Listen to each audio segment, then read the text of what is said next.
Hi, I'm Flo Rouleau, and I'd like to welcome you to the February edition of Positively Plaistow. And it is live tonight as you watch. I know we've had quite a few reruns on in the past, and we're trying to get away from that and get back to regular scheduling again. And tonight I've got 4 guests I'd like you to meet. I have police officers from Plaistow, Kathy Jones and Jim DiOrio. And we also have from the Safe Place in Portsmouth, we have Nancy Brunell and Kathy Kennett.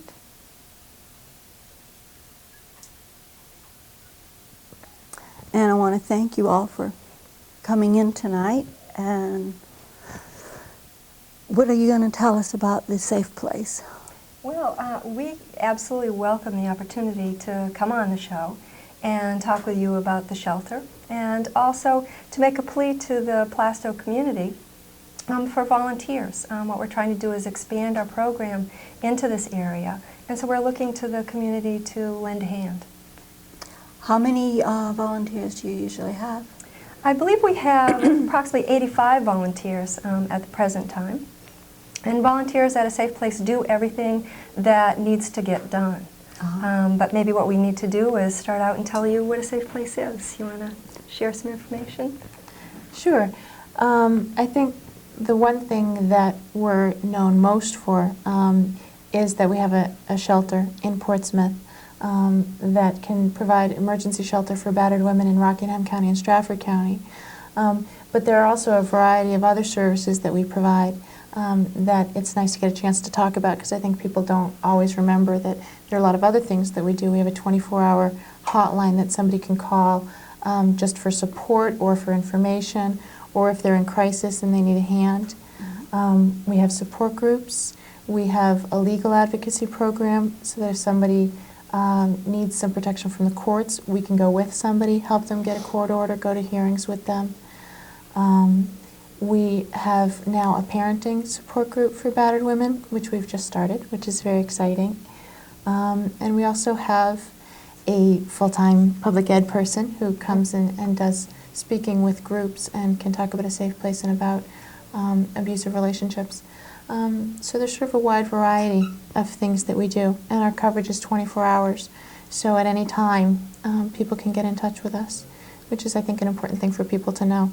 Mm-hmm. Yeah, when I first talked to Kathy, I had not heard of the shelter at all. Right. And I'm sure there's many, many people that haven't. Right. What's the time usually spent there by different people? I mean, what's the average stay? Average length of stay last year was 17 days. Mm-hmm. And that takes into account the women who come in overnight or maybe over the weekend until they can get a restraining order, and those women that need to stay a very long time. Now, what about the ones with very young children and older children? They absolutely come to the shelter as well. Mm-hmm. If we have a woman who has school-age children, if the woman is sure that she's not going to be returning to, say, the Plaistow community, the child will enroll in our local school in Portsmouth. If the woman is not quite sure what she's going to do, our children's program coordinator can help keep that child up to date with the work in their classroom here in town. Now, how long have you been involved with this? 11 years. And So your pretty job long title's time. what? I'm the public education coordinator, so one of my jobs is certainly get out into the community to spread the word about a safe place, because that's how most people find out about how to get in touch with us, is through community members, families, friends, co-workers. And in 1990, we only had 2 residents of Plaistow who used our services. Last year it was 24. So we see that doing that outreach is really getting to the folks who need to know about us. I know you were telling me that you have cards you give out in court that has your address and everything on it. Right. Now, yes. where else is information available? How do you have flyers? Or certainly, how does this work? and one of the roles that I think that people in the Plaistow community could help us with is distributing that information. Mm-hmm. We only have 6 people who are paid to work at a safe place, so we're real limited in terms of time. And so something that someone could do is give us a call at the office, get some of our posters and flyers, and put them up around town. Well, we are going to have the hotline number up as well as the volunteer number at the end of tonight's program. Great. Excuse me. What do you think is right now the biggest cause of the battering? Is it drugs? Is it the economy, or combination? What do you think? Women talk about all of those factors when they come into the shelter. Many women talk about drugs or alcohol making the situation worse, or economic problems, jealousy, possessiveness, those sort of things. There's really a wide range of things that women will identify as contributing factors. But I think the common denominator, the thing that all abusive relationships have in common, is the controlling issues. And so the basis of an abusive relationship is when one person is being very controlling over the other person, and that seems to be the one thing that they all have in common. So while there might be many different situations that happen that might make the situation more difficult, I don't think any of those things are necessarily a cause, or it's difficult to identify one particular cause. There's a lot of lifestyle attitudes, a belief that it's okay to use violence or force to control another person, to get that person to do what you want them to do. So while there's a variety of different factors, there's no one particular cause other than that belief that it's okay to control somebody else and to dominate that person and to use force to get them to do what you want. For example, I believe it was about 56% of the women who stayed with us last year said that alcohol was a problem, that they felt that the violence was alcohol related. And in fact, a lot of the women will focus on the alcohol, will say if only he would stop drinking, then the violence is going to go away. So what we do is ask them questions: what is the relationship like when he's not drinking? And often we'll hear stories like, well, it's not that bad. So we'll ask a little further and tell me what that bad, not that bad means. Well, he just pushes me, he just shoves me, he just slaps me around a little. A little. A little. So often the worst incidence of violence is when the person is intoxicated. But it seems that the violence often goes on even when alcohol is not part of that. Now, the children, are they usually present when this is happening, or? Often. Nancy was looking at the numbers of children last year. Last year, 73% of the women that came to the shelter said that their children had witnessed violence between them. So that's a significant number. That's 3/4 of the people that came identified that. It was a little bit, I'm sorry, that was in 1990. It was a little bit less last year. But in general, when you're in a home, the kids are there, it's very rare that the children will not be affected somehow. I mean, they're gonna, if they don't actually witness the violence or get hurt in the violence, they're going to be in the room hearing the fighting, and so it's very hard for the children not to become involved in that. Isn't that often how it keeps repeating itself? The children witnessing now, and then when they grow up, it continues on? I think something like 60% of the people said that their abuser had grown up in a violent family. So I think that that's true. I think as children we learn through our parents ways to interact with each other and what behavior is okay and is not okay. So I think children growing up in that learn that that's normal and that that's the way life is, that's what marriage is, that's what it means to be in a relationship. So I think that starting with the children is a good way to look at how is this going to end in the future. But I do a lot of work with high school students. And a question often comes up in high school, a child will raise their hand and say, well, if this is going on in my home now, does that mean that it's inevitable that I grow up and use violence? And clearly the answer to that is no. That we can relearn those very poor ways of dealing with conflict and anger. And that's another role that a safe place is trying to play, work on the prevention end of things. How long has, Safe Place been in existence? We opened the doors of the shelter in April of 1979, and at that point we were the first shelter for abused women and their children in the state of New Hampshire. Today there is an entire network throughout the state. Now this is, it looks just like a regular home, right? It's Absolutely. Not, it doesn't look like any Right. office type thing. We really make an effort to make the shelter a comfortable, homey place that someone can come and think of it as their home while they're in transition or while they just need to have some time to be safe. So I think we really bend over backwards to make sure that it is comfortable and it is like a home. It's not, I think a lot of people think of shelters and think of a big empty basement full of cots, and that's not at all what our shelter is like. And the same with, I think, all battered women shelters, at least in this state. It's a home like any other home, and there's a kitchen and living room and bedrooms, so people, it's a shared community living situation, and people, you know, make their own meals or maybe eat together and do all the cleaning together, and so it's really I think a comfortable atmosphere. And they get support from each other too, I would A assume. lot. Sure. I think that's the most wonderful part of this work, and the most valuable part, I think, is bringing people together who do get support from each other and find a lot of common bonds, and there can often be very instant friendships, and that's very strengthening. And many women remain in these friendships long after they leave the shelter. And I think that's a very important piece of what we do. Yeah, somebody that they know that they can, in a problem, they can depend on someone Right. else. And that who understands their situation. And another really wonderful thing that we see is, you know, there'll be a woman who may have come to the shelter 2 years ago, and then she will come back to work at the shelter as a volunteer. Oh, that's great. Yeah, that's a wonderful thing, that she, you know, realizes what that support meant to What her, it did to her, and the difference yeah. it did for her and her children, and she comes back to give that to other women. Well, we keep saying women and children.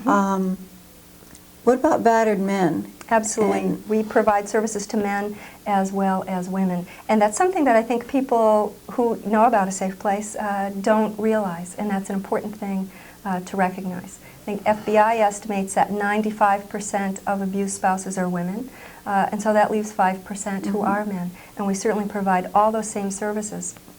If we have a man who is requiring shelter, he will not come and stay in the shelter itself, because that could be a little tense, you know, a strange man and a strange woman sharing a bedroom together.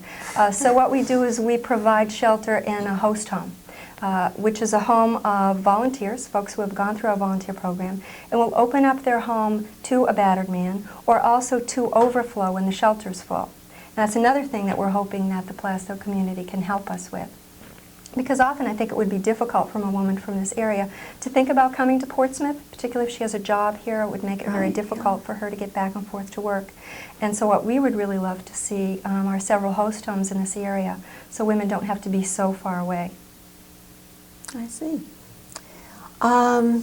Kathy and Jim, you've both been working the night shift late, fairly up to a recent period of time. Is that when the majority of the domestic violence calls come in? Yes. Yes. And Primarily after work. what usually, in your opinion, sets it off? Number one, I think, is the economy.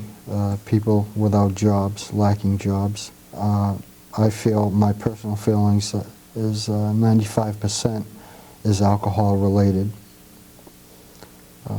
I find that primarily 95% of the calls that we go to, there is alcohol involved between the spouses.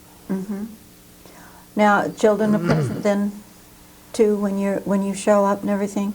Pardon me? When you get to the call, there are usually children present? Yes. Or Yes. the different ages of the calls that you get, what are they generally like middle-aged, very young adults, or? It varies, primarily younger children. Younger children. And what about some of the calls that you've had? That's the hard part. We're in investigations now. I come in sometimes on the tail end now. I'll be called in on such a thing like a child abuse case, where you have domestic violence in the home, which doesn't only involve the wife or the husband, but it also involves the child, which happens a lot more often than I like to see. And that's very hard to deal with. I mean, it's bad enough to deal with seeing, you know, a husband or wife hit each other around, but when they get the child involved, and the child is going through enough psychologically without actually getting physical damage too. Right. So that's the end. I come in a lot with the child abuse and things like that. Now, have Cases you like that. had any calls that go over to where the families have gone over to Safe Place or a similar type of a shelter? We have had, as a matter of fact, I didn't even realize it before we came on, but I've had a card in my clipboard that I've carried around from the Safe House for quite some time, and I myself have referred a lot of people. Sometimes people are, you know, understandably, they're not sure they want to do that, and if we can help it, sometimes we'll place them with relatives for the night. But we always make sure that we provide them with that service. We give them a card or a phone number or the crisis hotline, you know, give them that, because the next morning when they're sleeping over somebody else's house, they may not, you know, say, hey, I don't want to go back to this, and pick up the phone and call you people. Right. And that's what we hope to accomplish. And I think most of the offices do give the information out. How many do go back? How many? Too many. Too many. Yeah, too many. Yeah, you get a lot of repeat calls then. Yes. Right. Is there, like, we had talked about it a little bit about the, a bill that they're trying to get through now about, like, if you have a drunk driver Yes. and you take him off the road and he goes to classes, he goes to therapy, Right. and in cases of battering where alcohol is the one of the prime things involved. Yeah, that was, There's supposed to be something coming up now through through the legislature now about, I believe Maryland Center is one of the ones involved with it, that is supposed to give some kind of therapy and training for the batterer and for the family. Yeah, That, for the family. yeah, that was initiated by Officer Elwell, who's a part-time officer with our department. And I can probably speak for myself and Jim and the whole department. You know, we support that. Because like Jim said, when he goes to a lot of calls, all of us, even child abuse cases, a lot of it is alcoholism or abuse of drugs. And if we could do more for these people, maybe get them into the counseling, maybe have the courts force them into it, because a lot of people in that situation won't go on their own. It's definitely the legislation we would support as a department. do you think it would be helpful? Well, I think there's a stronger trend toward encouraging batterers to seek counseling and requiring batterers to complete counseling programs that I think can be effective. I think what's difficult is that there are not a lot of real effective programs in this area, and I think it's an area that is we're just sort of starting to have a good model for. And a lot of counseling programs use a model that's not always supportive of the woman. So I think that trend can be good. I think one of the difficulties that Kathy touched on earlier in focusing on the alcohol is that I see a lot of women, as Kathy said, think if only the alcohol would stop, if only he would stop drinking, everything would be okay. And I think sometimes that gives people false hope, and that could be dangerous for her to stay in that relationship thinking he's getting counseling, it's going to be okay, I'm going to stick it out. And she might be placing herself and her children in more danger by thinking that that's going to be effective when oftentimes it's not effective.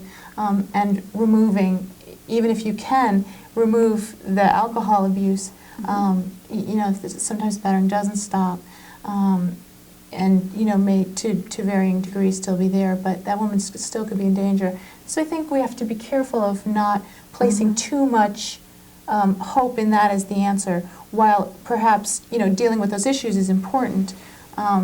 It doesn't always effectively deal with the root. problems. Something I think like that's a much losing your greater- driver's license and losing it 4 times in 6 different states and all this other Right. stuff, and they still keep going. Yeah, I can see that. Right, and I think, you know, in terms of with drug and alcohol abuse and physical violence, you're dealing with a variety of different problems, and I think that all those problems need to be addressed.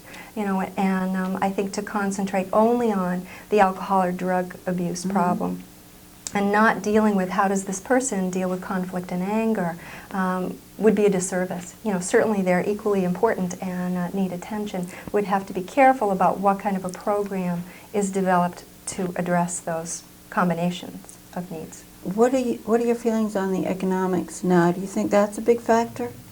Women are talking about that more when they call us, and it seems like that can work a couple of different ways. I remember a few weeks before the last major layoff at the Portsmouth Naval Shipyard, getting calls, 2 different calls. One was from a woman who said that the abuse had really gotten worse in her relationship with her husband because he wasn't sure if he was going to be one of the ones receiving a pink slip. And that made it for a very, very stressful situation. And so she was really thinking about leaving because the violence had escalated. And a couple days later, I got a call from a woman who was an employee at the shipyard saying that her partner was very abusive to her, and she had thought about leaving, but not knowing if she was going to be one of the ones to receive a pink slip, she didn't dare to leave because then she wouldn't be able to support herself. So I think it can work, you know, both ways. Both it can ways, yeah. it can make things worse in the relationship, but then it can also, I think, cut people off from making a move because it looks like things are so hopeless out there in terms of finding work. And it is pretty bad. It is. Absolutely. If you listen to some of the Right. news, you must have heard some of the presidential speeches that we've all been listening to. I think they said we were bombarded with about 150 a day lately. Right. And they all seem to have the same message, New Hampshire and Massachusetts, right at the bottom of the heap. But what are we going to do? You had told me about, when we were talking about a sort of I would have said a very worst case scenario. I was wondering if you'd repeat that for me now. Sure. You had asked me what was the worst thing that had happened at a safe place, and what immediately came to my mind was approximately a year ago, a woman named Brenda Grant was beaten to death by her husband in Dover, and when we were in contact with the family following her death, we discovered that neither Brenda nor anyone in her family knew that a safe place existed. And so I take that as a worst case scenario, and again, why I absolutely celebrate the opportunity for us to be on your show, to get the word out, because maybe we can hopefully get to folks before that happens. It's so sad to think of something like that, just for not knowing that you're in existence. And why, like there's hotlines for the police stations and anything. I don't understand. Why don't people call when they think there's a problem? Have you got any ideas on that, or do you have any ideas on it? Why don't they call more? I think it's fear, especially in the female. She's frightened to death to call because her husband's going to beat her up when But she how gets much home. worse can it get, though? I know. It's just primarily, I think it's just fear, out of fear. And Really? embarrassment, maybe, if they're known, especially Yeah. Plaistow's a small community. Oh, yeah. You know, everyone has scanners, and maybe, you know, that's a stupid reason, I feel, but some people, well, you know, I didn't want to call, I didn't want it on the scanner, I didn't Oh, want to yeah, be I've heard embarrassed. names go over. Yeah. And I think, yeah, that's true, but And when you say how worse can it get, as long as women keep dying, it can always get worse. that's true. So that fear is very real, and I think that does prevent women from reaching out. And I think also, as I mentioned earlier, I think there's a perception that all we can provide is a shelter if you need a place to stay. And many times women will have relatives, she can go stay at her relatives, and so she'll think that there's nothing a safe place can do for her. And so I think it's important for people to know that we can do more than provide a shelter. Brenda Grant didn't need a shelter. She had a place to stay, but maybe she needed some support a support group or some legal advice. And I think that's where we can step in too. We don't just provide shelter. Sometimes and- even somebody to talk to about Right. it that, Right. Yes. that will listen. Yep, and we'll listen non-judgmentally, and Mhm. we'll let you know that you're not alone. You're not the only person that's ever been through this, and you don't need to go through it alone. You know that there are a lot of people that have been through the same thing, and sometimes I think when you're in a very scary situation and when you're with somebody who belittles you constantly and is always putting you down and isolates you from your friends and family, won't let you wear what you want to wear or go where you want to go or buy the kind of food at the grocery store that you like to eat, you start to feel maybe it is me, maybe I'm doing something wrong, and it's nice to know, hey, I'm not crazy. You know, this is I'm okay. It's not me that's the problem, and I think that's an important connection to make. Just listening to some of the things that you're saying, it seems so almost unbelievable that there are people actually putting up with all that sort of treatment. It's Right. just so. We've got it here in town too. Yeah, I think A lot what of we see too is a lot of people reach out to us for help, which is great. That's good. And you know, we will direct them to the court and to you people at the Safe House, and you know, to get some legal action. But unfortunately, a lot of people, I'm sure Jim can back me up on this, will drop the domestic violence petition 2 days later. You know, whether it's out of fear or whether you know, maybe he or she promises, oh, it'll never happen again for the 10th Right, yeah. time. Right. But they drop the petitions, and at that point, we feel frustrated because once those petitions are dropped and the person doesn't want to go forward, we can't really do much more except wait for the next call to come in. And you never know what that's going Right. to entail. Right. Now, it's only recently, or fairly recently, that you're able to take any action on the domestic violence, isn't it? Yes, it is. Right now, if we responded to a call, a domestic call, we'll say, and we notice any bruises whatsoever on a female or the male for that matter, we have the right to arrest the party right at that point. And it used to be you had to see it happening or something? Yeah, Yeah, before which is- it used to be that it had to happen in our presence. Now it's no longer that way. Did it ever happen in your presence? No, hardly ever. Plus the 6-hour law too, Yeah. which is helpful. I think the fear that a police officer goes through is when both parties decide if you're going to arrest one of the parties, and both parties decide at that point they don't want them to be arrested, and they start to turn onto the police officer, that becomes dangerous. That's why we always respond with 2 police officers. We try not to go alone to a domestic call. I have to admit I've seen that program Cops on 25 quite a few times, and some of the scenes that you guys walk into are totally unbelievable, and yet you know they're emotions. Yeah, people's emotions. At that point, everybody's had fights, Yeah. you know, with their husbands, wives, and your emotions Oh, are just sure. out of control. And rational people, if we're going, and especially sometimes when they see the uniforms of the police officers, they're not acting rational, and they may do something they regret, and the next morning they're like, what did I do that for? But their emotions are just so high and they're so supercharged at the time that they're not thinking straight, and that's what Jim was saying, why it can be a very danger for us. Oh, I'm sure. I'm sure.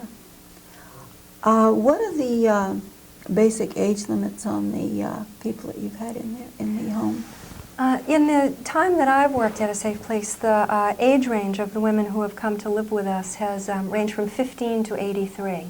So I think when people think about victims of domestic violence, they probably think of people in their late teens, early 20s. Right, that's what I was- But we certainly have women who are, you know, my mother's age, my grandmother's age. And when we have an older woman in the shelter, it's a very interesting time because generally the other women who are living there at the time, when she first comes in, will think she's one of our volunteers. Oh. You know, and then when they come to realize that she's come to live at the shelter for the very same reason that they're there, they'll ask questions like, how long have you been with him? You know, and if she says 53 years, well, why the heck didn't you go to a shelter? Yeah. And the older women just kind of chuckle, you know, because the idea of shelter for her is a really new concept. Whereas if you have someone who's 19 years old, she's grown up with the idea that there are options. You know, or they'll say something like, well, why the heck didn't you call the police? Well, if she had called the police back in, 1950, we can ask the police officers what they think the response would have been. I think very different than what they find today. So when we have older women in the shelter, it helps me to realize that we have made some real positive changes in our society. And when you were asking before, why don't the women tell anyone, why don't they call the police? I think we've all been raised with the idea that what happens in the family is private, and it's none of our business, and we shouldn't interfere. And so a lot of times, I think no one reaches out to those people. No one reaches out and says, gee, I see that you have these injuries. I see that you have this bruise. How did that happen? You know, I see that you sort of shrink back when your husband comes in the room. Is there something wrong in your relationship?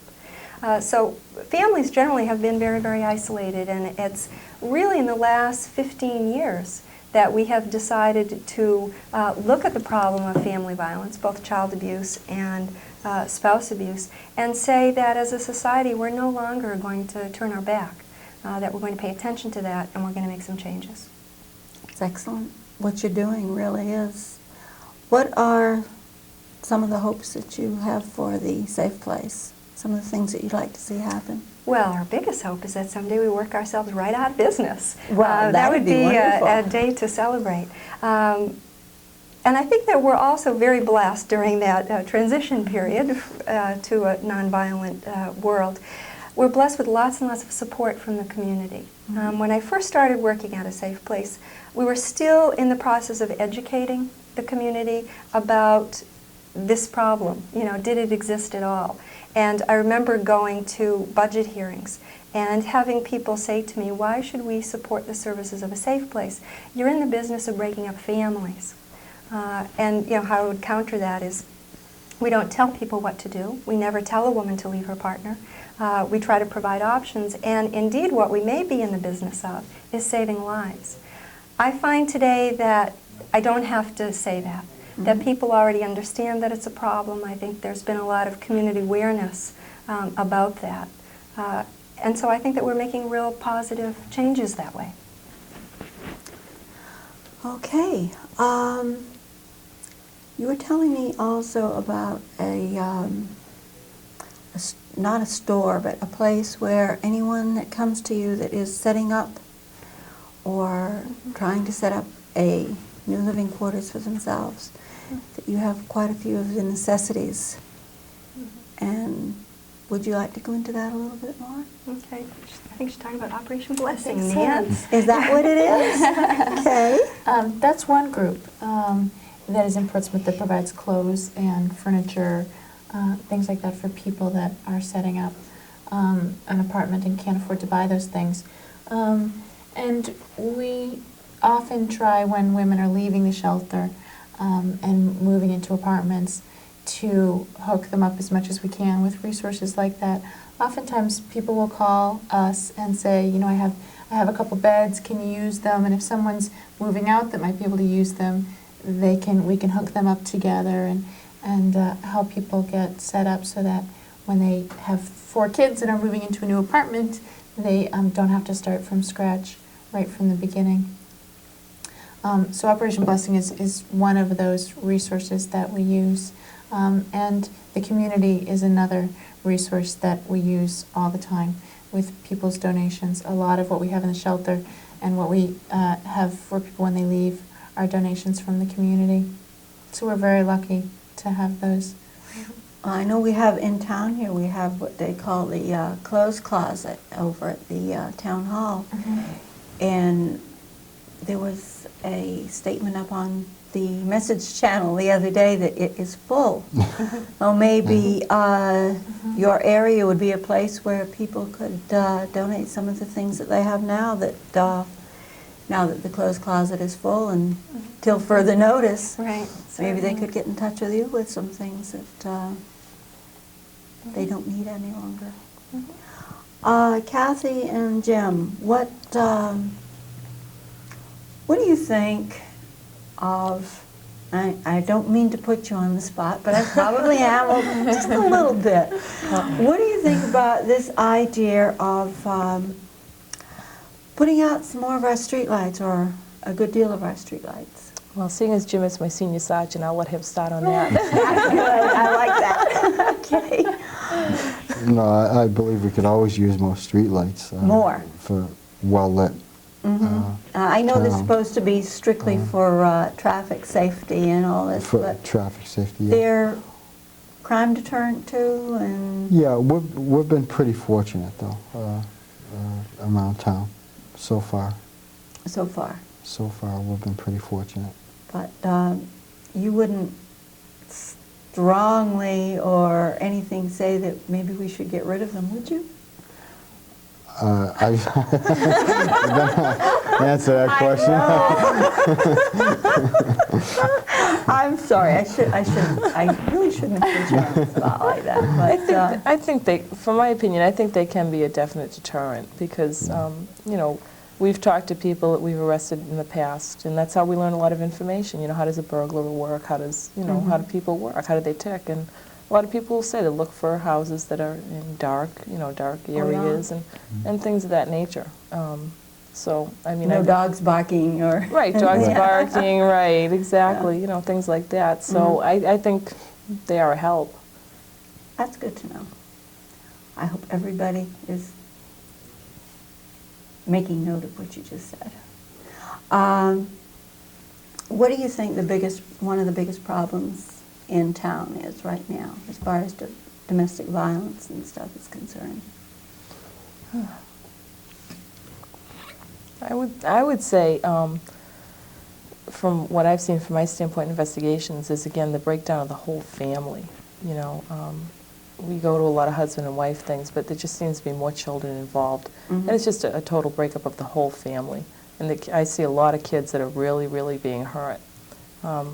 You know, I've been to domestics in the past where parents, even as hard as they've been fighting, they've still tried to protect the kids and hide it from the kids. But from what I've seen recently, it's just the whole family is involved, and the family is just not functioning. I think that's getting worse. The whole family unit is just breaking apart. Wow. Any way that it can be stopped or helped? I'd like to see more family counseling, more family therapy, court-ordered family therapy. Does this, I won't say does it always work, does it usually work? When it's ordered, do people go? I mean, do they always go to it? If it's ordered primarily, they would go. Yes, they would. It'd be a lot easier for them. You know, what... You could lead a horse to water, you can't make them drink, Yeah, but you can make them that's awful true. thirsty, too. You know. What about the single moms and this sort of thing? Are we having a lot of problem with battering from the boyfriend or... People that aren't married, you mean? I think 50% of the people that were at the shelter last year were married, so the other half were not. So I think, yes, I don't think that whether someone's married or not necessarily makes it better or worse. And I think since we've been doing more work with teens, we've seen more teen dating relationship violence as well. Now, are these teenagers coming in? We certainly have some teens that come to the shelter.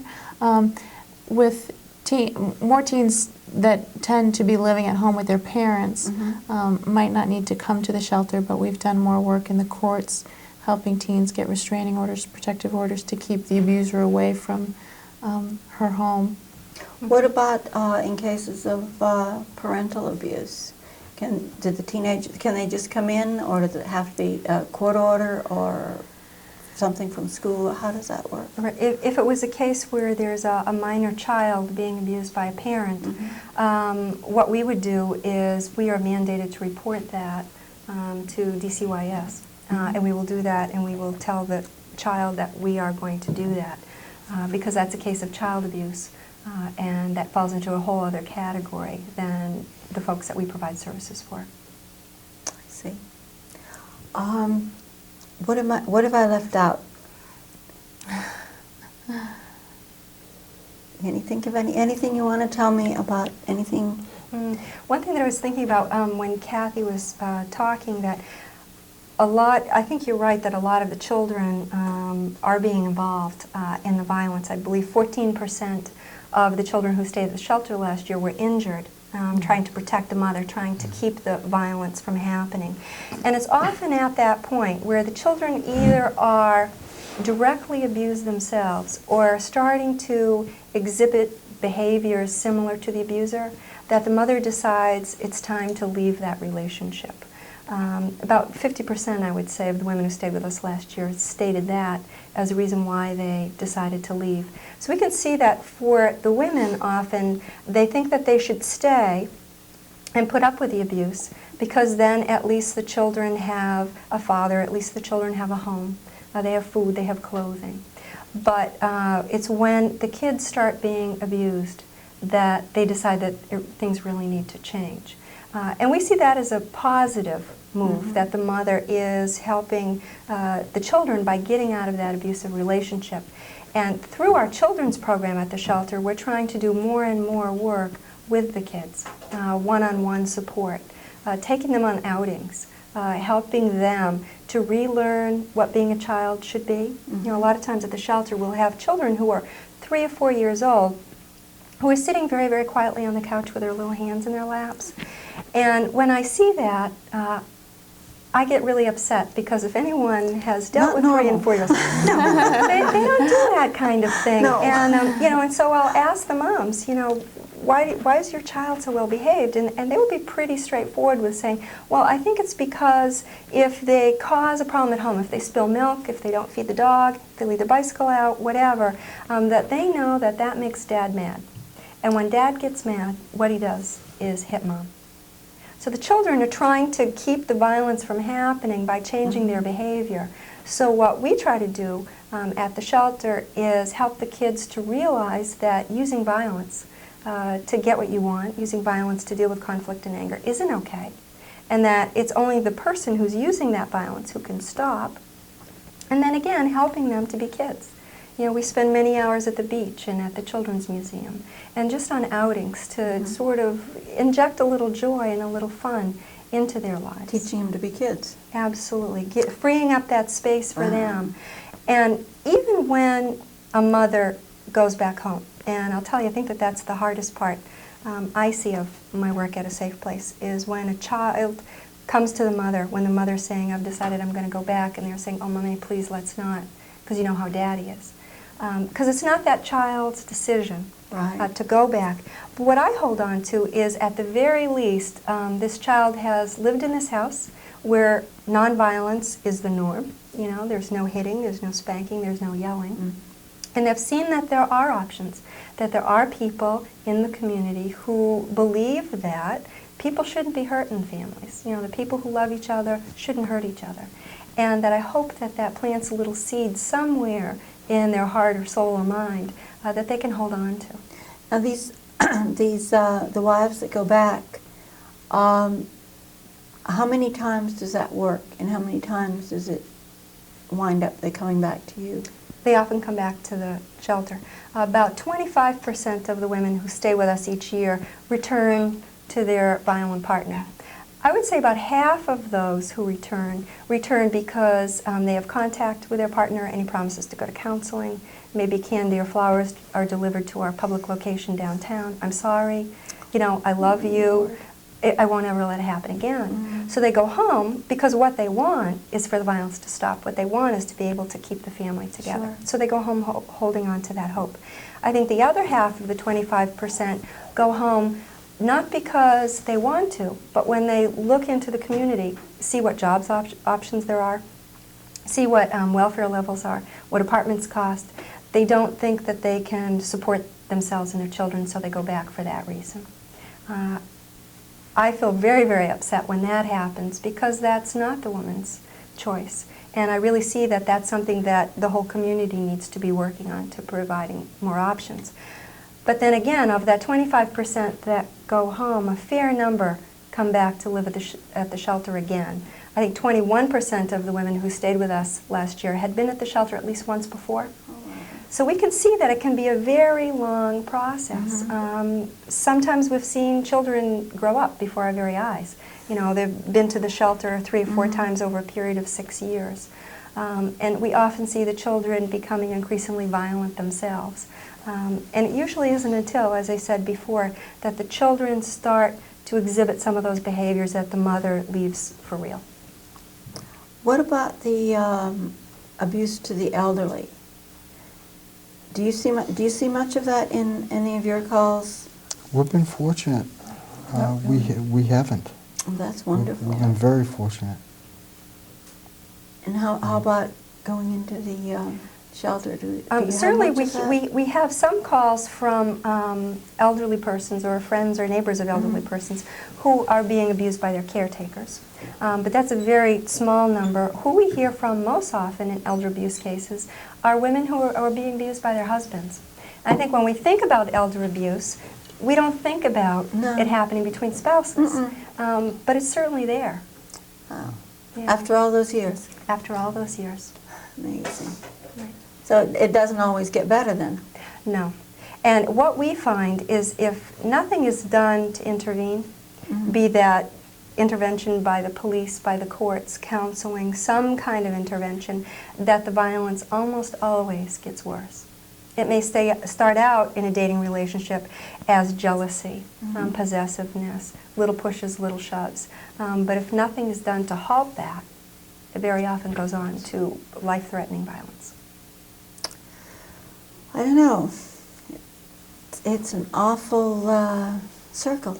It is. And I see your face dropping, and It you're just- getting a little depressed. Yeah, really. I'm sure people watching are also getting depressed. And I find that a lot when I go out to talk. You know, I enter a room and people are upbeat and enjoying the company of each other. And then I start to talk about the stories of the same place. And, you know, I feel like this bearer of bad news. But the fact that we're sitting here tonight and this show is on television and the police officers, you know, are answering calls and referring to a safe place is very, very good news. You know, this would not have happened 10 years ago. That's true. And so I think as we look at this problem, and yes, it's hard to deal with, and it's a hard thing to face up to, that we also need to celebrate the strength that it takes to come forward with stories and to be there for folks. And being there, you told me you needed more volunteers. Absolutely. And what do the volunteers do, and what kind of hours do you need them in? Yeah. We Talk have, to us about it. well, because we provide 24-hour coverage and we have only 6 paid people, volunteers do pretty much everything at a safe place.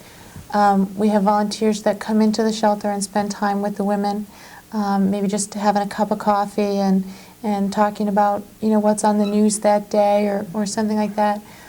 We have volunteers that come in specifically to spend time with the children and go to the beach or go to the park or stay in the shelter with the kids. We have volunteers that provide a lot of transportation, taking people to the grocery store, to look at apartments, those sorts of things, helping people get back on their feet so that they can leave the shelter. And we also have volunteers that provide hotline coverage in their homes after hours through the answering service on an on-call basis. Oh, that's interesting. So because we have a 24-hour hotline, we have volunteers that answer the hotline. And we also have volunteers that help out with office work and do yard work and do sort of a whole variety of things that need to happen to keep the house going and provide support for people. We have volunteers that go to court with women and help people get protective orders and go to hearings and that sort of thing. So we have volunteers that run our support groups. So sort of anything a safe place does, there are volunteers there doing it. That's wonderful. Right. There's no support groups in Plaistow, are No. there? And that's, you know, something How that... would, if somebody watching happened to want to start one, how would they go about it? What they would do is give a call to our office, and we would send out information mailing to them talking about the volunteer trainings. What they would need to do first is to go through our initial volunteer training, and then once they're through that, there would be an additional training for facilitators of support groups. And we would absolutely love having a support group in the Plaistow area. Certainly another role that folks in Plaistow could play is to go through our volunteer training and then provide court advocacy. Because we have all of Rockingham and Stratford County. It's a lot of area that we need to cover. And it would be wonderful to have folks from this community being able to do that for others in the community, as well as provide host homes. And providing host homes entails what? That also entails going through our volunteer training. How long? All right. Yes. Before you go any further, how long does the volunteer training last? Okay. We offer it in two different ways. First way is 3 Saturdays. Would require coming to Portsmouth and going through our training there. If we were to do additional facilitation trainings, we could come to Plaistow and do that for folks. So it would mean 3 Saturdays coming up to Portsmouth and to our office and going through the training. Oh, so it's not a real long, drawn-out process. No, it's not too bad. It's a total of, I think, 30 hours. Oh, that's not bad. And part of the reason that we provide the training is because all of our services are confidential. I think that's an important thing for people to know too, that if we get calls from anyone, if we go to court with anyone, if someone's staying in the shelter, that's all confidential information. That information isn't shared with anyone. So that's part of the training, covers those issues and covers everything from what it's like to be in an abusive relationship to how to work with the kids to how the court system works. So it's a pretty comprehensive training. Without being so time-consuming that nobody could possibly do it. So I think that it covers all the bases. Seems to. And you would like to have something set up here, huh? Absolutely. Because I see the real positive change that has happened just with working with the police and then making referrals to folks, and also with the district court. What they do now is every time a person comes in to file a domestic violence petition, they give them information about a safe place. And just by doing those little things, we realized, from 2 people using our services in 90 to 24 in 91. And, if folks in the audience wanted to volunteer, that's so many more people that we could provide services to. And if they don't feel that they have the time to volunteer, if they could just share what they learned about a safe place tonight with one other human being, they may eventually be saving someone's life. And that's a really wonderful thing to do for a safe place. Certainly is. Certainly is. Also in the area too, it'd be great to have a resource for us closer, because Yes. I think you said before, Kathy, we'll tell people about it, but they're reluctant to go all the way to Portsmouth Sure. for it. So if we had something in the area that Yes. we could refer as officers to people too, it would be a lot better for us, Absolutely. a lot more Yeah. helpful. That's good. So we'll end on an upbeat note. Okay. And I want to thank you all for coming in tonight. Thank you for having us. Oh, no thanks. No thanks. Especially at the spot I put you on. But no, I was just really glad we could get everybody together. I've been trying to get something with the fire department to have some of the volunteers and stuff come in, and it's really tough coordinating because I wanted to have somebody, from Shanahan's and try to find a night where everybody's free. Not working, yeah. So far I've been working on it about 4 months. I'm still going to try though. But I'm not sure who's going to have the program next month. It'll either be Sandy Britton or Maryland Center. And there will be a show, and it will be a new one, and it will be live. And I want to thank you all for joining us tonight, and we'll see you next time.